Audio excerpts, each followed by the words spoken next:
درود بر شما بینندگان عزیز. سرخط رویدادها امروز 17 نوامبر منظورتان از استودیوی مرکزی رادیو زودیم. در دقیقه بعدی در پس منظر سرد شدن هوا در تاجیکستان از وعده سخنگوی شرکت برق توجیک اوید به زودی انجام یافتن کارهای تعمیری میگوییم. ازبکستان مجرمانش را طریق پویست و از روسیه به وطن میآورد. برخورد نفت در مرز بلاروس با پولشا. یک رسمیکاری MMA طبیبی را در آمریکا به قتل رساند و بازداشت گروهی که به مجرمان برای غیرقانونی به گرفتن شهروندی مساعدت می‌کرد. کمیته ولایت‌های فوق‌العاده تاجیکستان در روز آینده از برف و باران هشدار می‌دهد. کمیته با تکیه به معلومات مرکزی آب و هواشناسی می‌گوید روزهای 17 و 18 نوامبر در وادی‌ها باران به برف تر تبدیل می‌شود. در ناحیه‌های کوهی باشد برف شدید می‌بارد. در بعضی نواحی شمال پرشده تا به 15-20 متر در ثانیه خواهد وزید. دمای هوا روزانه از 10 تا 12 درجه پایین می‌رود.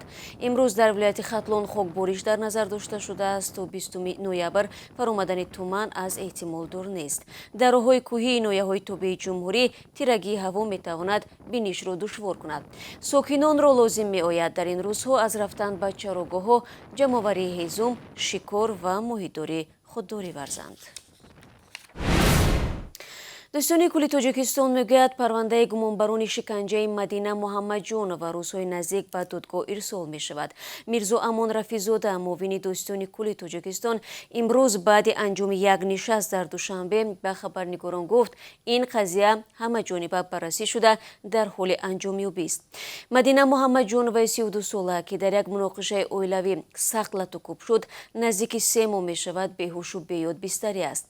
به اعتنایی به پرونده او در جامعه سر و صدای زیادی برانگیخت.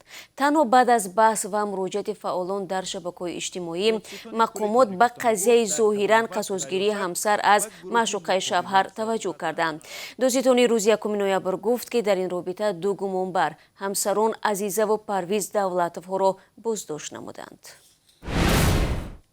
سخنگوی شرکت برق توجیک در یک صحبت خاص با خبرگزاری سپوتنیک گفته است که طبق نقشه تا آغاز فصل زمستان کارهای تعمیری به پایان رسیده ساکنان کشور پررو با برق تامین می‌شوند.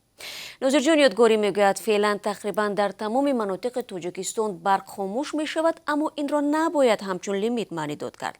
سخنگوی شرکت برق توجیک ضمن صحبت اقرار کرده است که 2 سال اخیر در تاجیکستان کم‌آبی مشاهده می شود. او همچنین به بیشتر شدن استفاده نیروی برق از جانب مشتریان اشاره کرده ذکر نموده است که اگر در سالهای اول استقلالیت یک خانواده در شبانه روز 2.5 تا 3 کیلووات ساعت نیروی برق استفاده می برد، حالا در فصل زمستان هر یک مشتری تا 20 کیلووات نیروی برق استفاده می کند.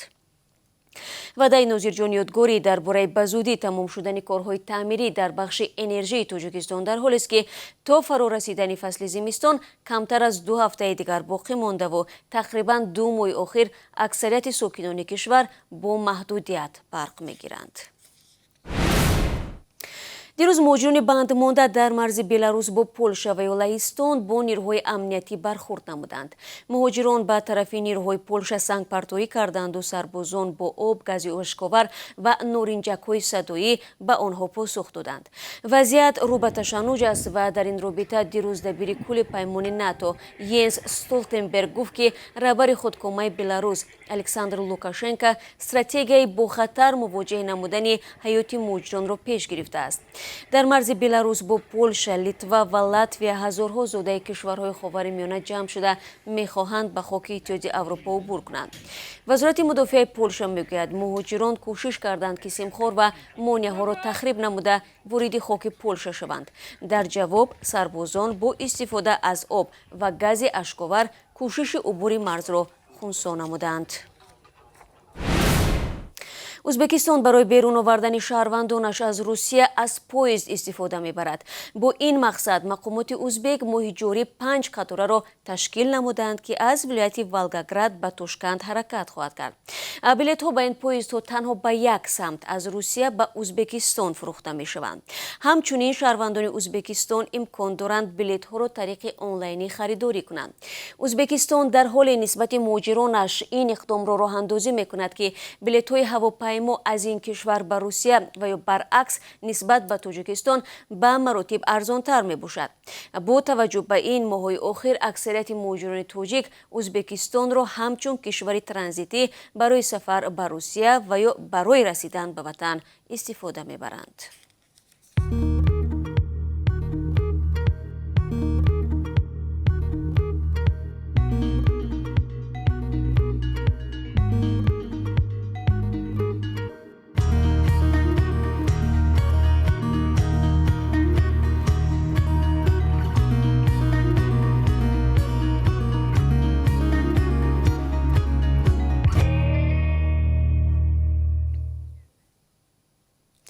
шумо сархатти рӯйдодҳоро тамошо доред. хадамоти амнияти федералии Русия аз фаъолияти гурӯҳи ҷиноие ҷилавгирӣ кардааст, ки ба қонунигардонии ҳузури муҳоҷирон тариқи дарёфти шаҳрвандӣ тавассути идораи ЗАГС машғул будааст. хабаргузории ТАСС аз қабли хадамот менависад, дар ин робита 21 нафар бо шумули ташкилкунанда ва аъзои фаъоли ин гурӯҳ дастгир шуданд. طبق فرضیه تفتیشات متهمان به شهروندان خارجی برای گرفتن حجت‌های قلبکی تشکیل ازدواج‌های ساخته با شهروندان روسیه و تهیه حق پدری به کودکان دارای شهروندی مساعدت می‌کردند.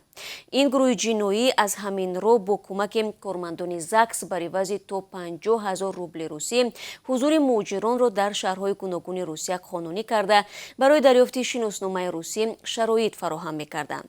کارمندان انتظامی جستجوی گمانبران را در ولایت‌های مسکو، ولگراد، نوفگراد، یاروسلاو و تویر انجام دادند. هنگام کوفت‌وکوب از اعضای گروه مهرهای قلبکی، حجت‌های مهاجرتی و پول و محاسبات پنهانی آنها پیدا و مصادره شده است. در جزیره آمریکایی گوام یک رزمکاری یک حربه آمیخته و یا MMA با جرم کشتار طبیعی در جریان بحث اویدی واکسینه ضد کووید 19 به حبس گرفته شد. اکمل حجیوی 27 ساله زاده شهر سمرقند در خردسالی به شهر سنت پترزبورگ کوچیده در آنجا شهروندی روسیه گرفته رزمکاری کسبی شده بود. حجیو که خود را قاتل مخالف واکسینه زنی مینامید با اتهام کشتار طبیعی میران رابطی توسط پاره استخوان و کرد حبس شده است. رسانه‌های محلی نوشتند که حجیو با رابطی در یک تمرینگاه مشق می‌کردند. 7 نوامبر حجیو این طبیب را به خانه‌اش به ضیافت دعوت کرده بود. اثنای ارزیابی واکسن ضد کووید 19 مخالفت و بحث دو نفر اوج گرفته حجیو بر رابطی حمله کرده ابتدا او را با پاره استخوان زخمی می‌کند. مادر و خواهر حجیو کوشش می‌کنند که آنها را از هم جدا نمایند، ولی در این بین حجیو باز کرد را به دست گرفته بار دیگر بر رابطی حمله می‌کند. پلیس گوام میگوید وقتی آنها به منزل زیست حجیو رسیدند نام برده آنها را پیشواز گرفته با اشاره به جسد خونشور رابطی گفته است که من او را به قتل رساندم. امروز حجیو در دادگاه گوام حاضر می شود. ریاست حفظ محیط زیست شهر خوجند هشدار داده است که سوزانیدن برگ‌های ریخته و دیگر پرتوهای معیشی قطعاً منع بوده جریمه کلان را در پی دارد. این نهاد با نشر یک اعلان آگاه کرده است که سوزانیدن برگ‌ها و پرتوهای گوناگون میتواند باعث افزایش بیماری‌های سیرتی و سرطانی، پس شدن مسئولیت، رشد بیماری‌های عضوی نفس‌کشی و آلرژی شده باعث دردسر و گلو گردد. برای این عمل قانونگذاری تاجیکستان تا 12,000 سومانی جریمه پیش بینی کرده است.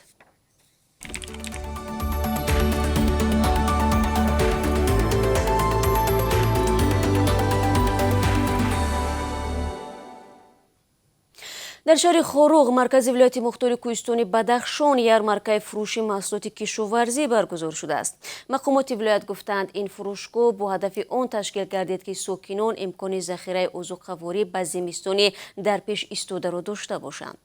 گفته می شود که کشاورزان ولایت بیش از 2 تن گوشت، 45 سر چروای خرد، 15 تن کارتوشک، 10 تن سبزی و 5 تن میوه و سبزیجات را با نرخ 30 تا 40% نسبت بازار ارزانتر به سودا گذاشتند.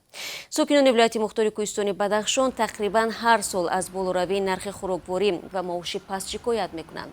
اکثر خانواده ها به مثل دیگر منطقه‌های کشور از حساب مهاجران زندگی میکنند که هر ماه به آنها مقدار معینی پول میفرستند. دشواری‌های از همه بیشتر نصیب خانواده‌های کارمندان دولتی میباشد که با معاش و نفقه یا کمک پول‌های دیگر زندگی خود را پیش میبرند. дӯстони гиромӣ, акнун бароятон оиди қурби расмии асъори хориҷӣ дар Тоҷикистон маълумот медиҳам. Имрӯз 17 ноябр Бонки миллӣ $1 11 сомониву 29 дирам ва 1 евроро 12 сомониву 84 дирам нарх гузоштааст.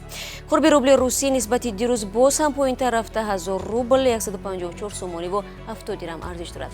бинандагони азиз, хабарҳои аз ин бештару албатта дорем. 3 соат пас дар барномаи ахбори озодӣ пешниҳоди шумо хоҳам кард. шуморо дар давоми рӯз мунтазир хоҳам буд. То он дам аз он худро эҳтиёт кунед.